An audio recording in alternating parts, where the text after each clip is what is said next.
Hey guys, and here we are back for another one. Now last year we saw the M8S Android TV Box, which is a budget machine with a nice performance on the budget machines that we have reviewed here on the channel. And although I've been advising people to get this year the M8S Plus instead of the M8S, I did not test it out. Now, as a spoiler alert, especially for those that already watched the video on the M8S, and so I could save you some time, is there are only two major changes, which is the M8S Plus as an Ethernet gigabit connection and also as Android Lollipop 5.1, and that's about it, guys. If you want to stay right over here, you can shut down the video because you will see compared to the M8S there are no major changes. So for those of you that already have the M8S, there is no reason to upgrade for the M8S Plus.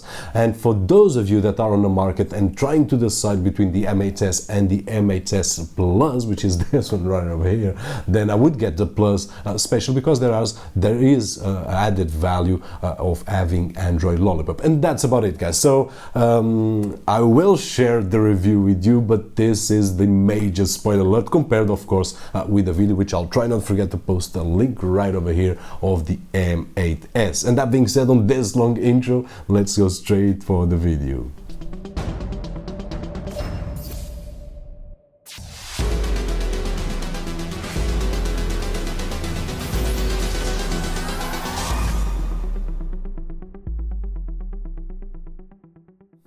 And we are back. So for those of you that are still here, let's start this video. Now, regarding the M8S Plus, it features the Amlogic S812, 2 GB of RAM, 8 GB of flash storage with Android Lollipop 5.1, and that's about it. So the major difference here from the previous generation is the operating system. Now, regarding the unboxing as well, once we open the package, we will find the M8S Plus with the same design that we had last year, a user guide which I don't read and I believe that no one reads, but let's move on. We will also have a power adapter, one infrared remote control, and a HDMI cable, and that is it inside this packaging right over here. Now, taking a closer look, guys, as I said, the design and the build quality and so on and so forth, which is nothing special. This is a budget machine, so don't expect too much on the build quality, but it is the same as last year. But for those of you that are here for the first time, at the front there are no ports at all, only a very dim blue light when the device is on, which is great for those of you looking for a machine for your bedroom.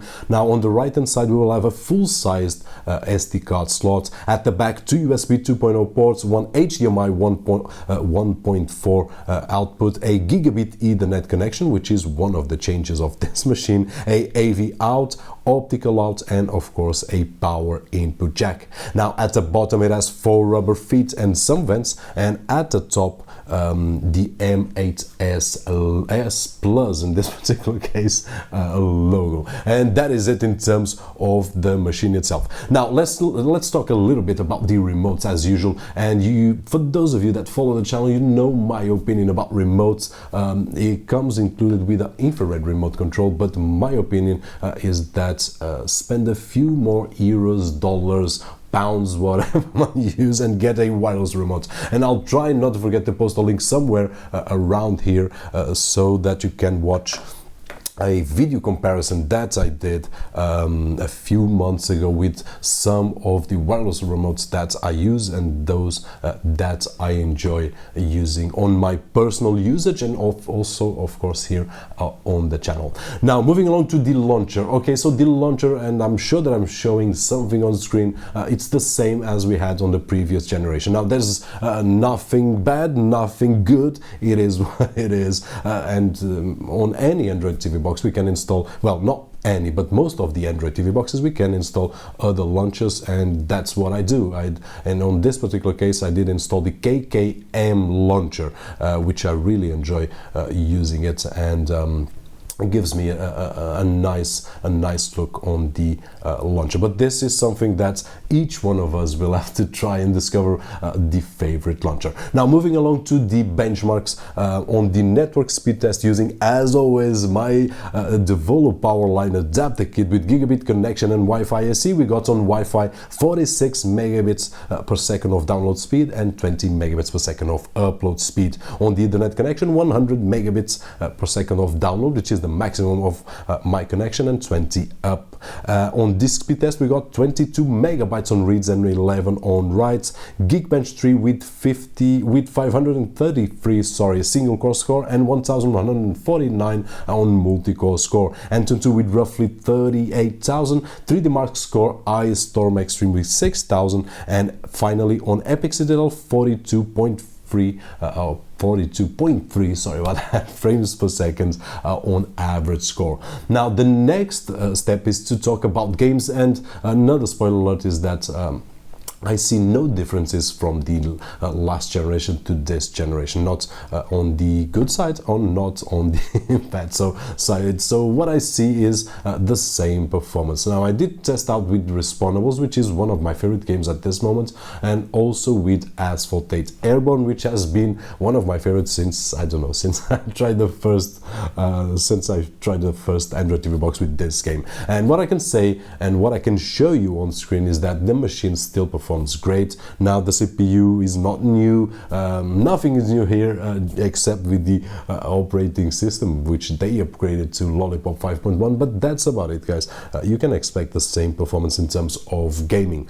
Now, moving from gaming to the video department, which is I believe, at least from the questions that I got, it is one of the areas that people buy these machines for. And using Kodi, as always, by the way, it comes with Kodi 15.2, but I also installed Kodi 16.1, which is the latest version available at this moment on the Google Play Store. And the results were exactly the same with both versions. It was capable of running all the movies that I did play of my own library, which I cannot show on screen because of copyright issues, but I can show you Buch Buny Tears of Steal and Sintel up to 4K with codecs with H264 and H265 codecs, sorry about that, and everything played very smoothly, even when I fast forward and rewind, which some boxes are not very capable of handling this. The M8S Plus was once again capable of handling these type of files, and as a budget box, as I used to say, the performance is very well balanced. Now, to finish up on my tests, as always again, the AirPlay test. Now, as you can see also on screen, I was able to mirror and stream from my iPhone to the M8S Plus machine without any problems whatsoever. But when I did test out the AirPlay using the iMac, where we have our photo library so that we can stream to the living room or to a bedroom or something like that, there was some frame dropping. So the playback was not perfect from the iMac to the M8S Plus. The audio was perfect, but there was some frame dropping, which is not perfect, as you hopefully you can see on the camera. And that is it, guys. So moving along to the conclusion, things that I did like the most on the M8S Plus, without any spoilers and without any surprises, it is the very dim blue light, as we had on the last year model, so it's perfect for a bedroom. Also, the overall performance for the price of this machine, which is a stable machine. And finally, on the things that I did like the most, also it comes rooted from factory. Now, on the other hand, things that I did like the least was only one, which was this final part. The AirPlay from the iMac to the M8S Plus was not perfect, and this is one of the things that is really important for me, and this will depend from each other, but for me it's very important. So I would not use this machine as my primary machine for AirPlay. Although the audio was perfect, everything was very smooth, the image was not. So this is my conclusion on this particular box, and that is it, guys. So hopefully you enjoyed this video, and we have reached the end. I'm not going to to waste more of your time. As always, hope that you guys enjoyed the video, so don't forget that usual thumbs up. My name is Roberto, and I'll see you on the next one.